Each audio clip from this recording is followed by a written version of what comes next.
Subtraction भी एक तरह की एडिशन ही होती है। कैसे? जैसे कि हमने निकालना है a vector minus b vector और to subtract b vector from a vector, तो मैं कह सकती हूँ कि it is same as adding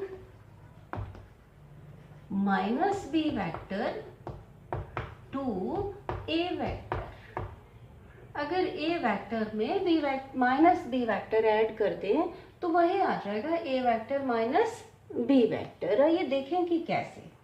ये दो वेक्टर्स हमारे पास दिए हैं, a वेक्टर और b वेक्टर। अब क्योंकि हमने a vector minus b vector निकालना है तो फर्स्ट स्टेप लिखिए, ड्रॉ a वेक्टर। यहाँ से देख करके हम इधर मान लो यहाँ ड्रॉ कर लेते हैं a vector. Correct?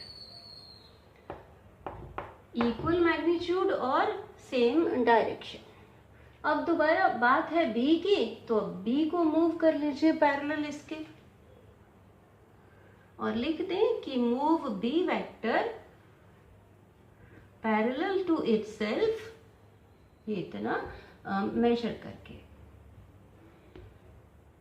Move b vector parallel to itself in such a way that the tail of b vector coincides with the head of a vector।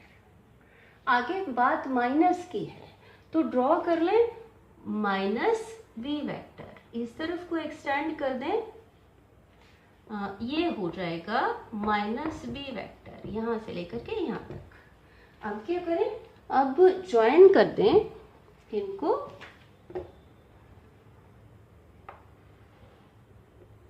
इनको, ज्वाइन कर दें।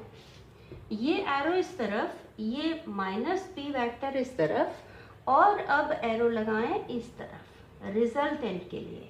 ये दो vectors represented by two sides of the triangle taken in same order और ये resultant बताएगा in opposite order. तो हम लिख सकते हैं, इसको लिख लें ओ पी क्यू।